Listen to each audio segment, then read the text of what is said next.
Hello, sir. I've got a package. Sweet. Ooh. See? They weren't joking. Stickers don't lock. No.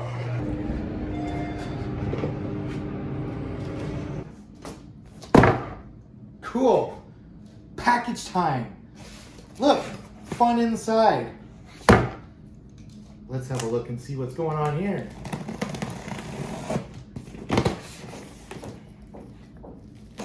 Shut up, neighbors. Ugh. All right.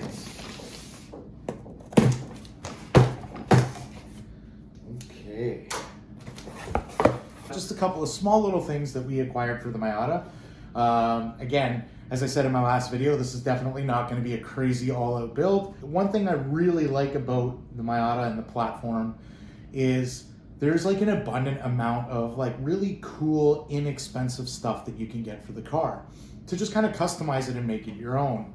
So with that in mind, we are starting to customize it and making it my own. Nothing massive here, guys, but definitely things that are needed. So without further ado, let's have a look. I like the way it's packaged. All right, the first thing we have here is the Stubby. Now, if you're familiar with the ND chassis, you'll know that it comes with an ugly whip antenna, and this whip antenna has to go. I mean, it is atrocious. The fact that Mazda had put this on the vehicle and didn't even think like anything of it is crazy, but we're gonna replace the big old whip antenna with a nice little Stubby antenna. Look at this. And I mean, and I'll show you guys the comparison when I get it on the car. Well packaged, but cool. And this is actually from CravenSpeed. I really like it. It's kind of made out of what feels like a cast material. So it's certainly not flexible. There's no flex in this, as you can see, but it's definitely durable. So cool. That is going to go on the vehicle, and I can't wait to get that on and get rid of the old ugly whip antenna. And installation super easy, guys. 1 out of 5 in terms of difficulty. Literally unthread the old antenna, thread this bad boy on, and you're good to go. Next, we have another product here from CravenSpeed. Again, both of these were purchased through Goodwin Racing, and they carry both of these presumably in stock. So not a paid advertisement or anything. I paid full price for these things, but a must. Here, unfortunately, in Ontario, it's required to have your license plates both on the front and rear of the vehicle. And again, for those of you who are familiar with the chassis, familiar with the ND Miata, it's basically just like thread into plastic. It's actually a little bit disappointing, to say the least. I know Mazda's going with the grams theory with these cars, and they really wanted to reduce the amount of weight. But come on, guys, you could have put in thread in riv nuts or something in the rear bumper or something of that nature, because I feel like for somebody like myself who's going to thread in and unthread my license plate multiple times for track events and everything like that, I just feel like I'm gonna really wear through that plastic. So I can see myself having to come up with some sort of solution for the rear. And the front is the same thing. However, I don't want to mount it directly into the bumper. So I went with CravenSpeed's Platypus, or Platypus, plate frame here. Oh, cool. So kind of some directions here on how to do it. The one thing I really like about this, if you guys haven't seen this, is apparently it's like a quick release setup. So as you can see here, it just kind of like pops in. And so far it's looking pretty good. So we've got our license plate screws, presumably a stainless material, a little card from CravenSpeed. Thank you so much for your purchase, yada yada. Oh, a little supplied wrench. That's handy dandy to thread it on. Cool. And if we remove this, we've got a bracket of sorts, and the required thread in. This would essentially thread into where your tow hook would go from the factory. And the thing I really like about this plate relocator, if you haven't seen this already, is they incorporate and some nice hardware here, guys. I just want to point out that this looks, and I could be wrong, it's either a really nice nickel plate or this is a stainless hardware, hard to tell. In any event, it is a locking bolt. So we've got a flange bolt here with kind of locking here. So basically what you do is you thread this bad boy into where your tow hook would go. And when you remove the front cover from the front bumper, that's how you access this. But then you put in the relocation bracket, which is this guy here, which then threads in. You've got to kind of fish it through the bumper and through the front grille. And then this threads in like so. And then when that threads in, this bracket makes its way through the front grille. So you can place the bumper cap back on, covering the exposed area. So it's not, you don't have this big opening now. And then you thread this guy in. So now that this is hanging out of the front grille, you thread that guy in, and then this basically just goes on like so. So as you can see here, this is kind of like they've got this little opening here for quick access, and then you just kind of thread this bad boy on. That guy goes there, and then you know, obviously tighten that down. When you tighten that down, boom, there you go. Really good quality material here. This looks like this is going to be probably just some standard steel. It feels a little too heavy to be aluminum. And what appears to be some riv nut type or nut certs that are put into the back. It is powder coated, so that should be pretty resistant from most of the weather.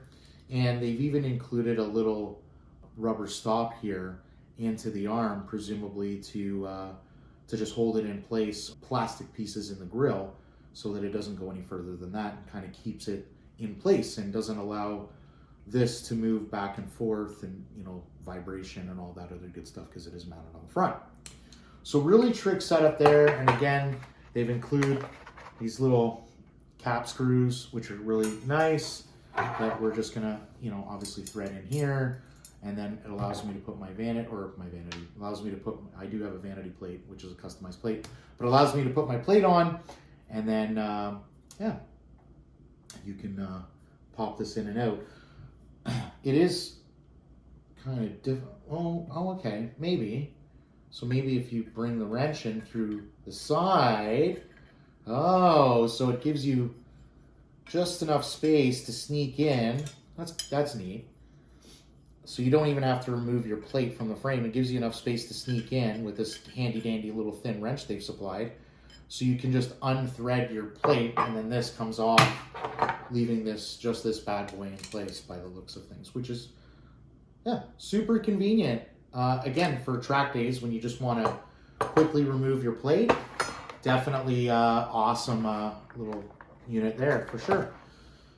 So that's it, guys. That's my unboxing of my two first products that I've purchased for my little ND. I'm going to do a quick install video for both, because I don't anticipate that either of these products are going to take very long to do. So you'll see them on the channel.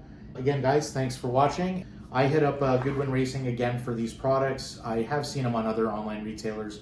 Do not, whatever you do not buy this on Amazon. I have seen this listed on Amazon for like double the price that it is listed on with Goodwin Racing, Flying Miata, MachMotorsport, those sorts of other online retailers. So, and you can purchase directly from CravenSpeed as well. Stay tuned for some install videos. All right, guys, we're going to be installing the Stubby. Pretty simple. The only tools you're going to need are right here, your bare hands. First thing you're going to do is you're going to remove this from the package, like so. Second thing you're going to do is you're going to unthread the factory antenna, like so. Then you're just going to throw it away because it's useless. And we're just going to thread in the new one, Just like that. Perfect. You don't want to go over tight with this. You just basically want to go hand tight, but as you can see, we are nice and threaded in, and that's it. That simple. All right, guys, next thing we're going to install is our plateless license plate bracket. And the tools you're going to need is just basic socket wrench with a 7/8 socket and a 15 mil socket, along with a 4mm hex wrench. It's really that simple. So first thing you're going to do is you're going to remove your bumper cap. Pretty straightforward. They come off pretty easily. Then what we're going to do is we are going to want to take our stubby threaded little shaft here, and we are going to thread it directly where the OEM tow hook would go. So just thread it in by hand first. Just gonna snug it up. You don't have to go over tight here, guys. Cobalt tools. Again, you don't have to go over tight, just basically enough that you feel it snug up. That's it. Get it nice and snug. And then what we are going to do is we are going to take our little bracket here. You're going to fish it through like so. As you can see here, we just basically fished it through there. Grab our stainless hardware. Just thread it in.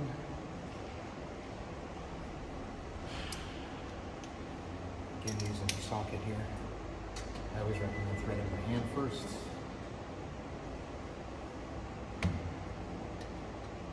There we go. Then we're just going to snug that up. Applying pressure down here as it rests on the bumper. So again, hand tight. As you can see, this is pretty snugly secured. We're going to take the cap. We're going to place the cap back into its place. So as we can see, again, what I really like about that kit is that this stays in place. Now we got the bracket down here. Pretty straightforward. We're going to thread our hardware here. Fish that through there like that. And now you can choose, you can swing around if you want, to give you a little more clearance, however you prefer. You can kind of play around with it to see what best suits you. The key is to make sure that there isn't any contact with the bumper. Again, we are just going to thread this guy in place.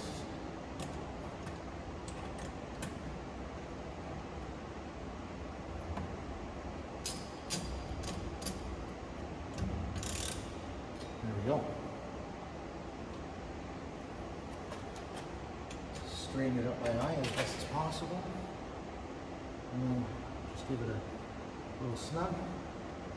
And again, there's room to access that from the backside using your supplied wrench. So again, if you need to make an adjustment, you can slide in there again with a little supplied wrench. Maybe you're going to go this way so you don't scratch your bumper. You can easily access it from here. As you can see, and then either remove it or snug it up once you get the plate mounted. Pretty secure.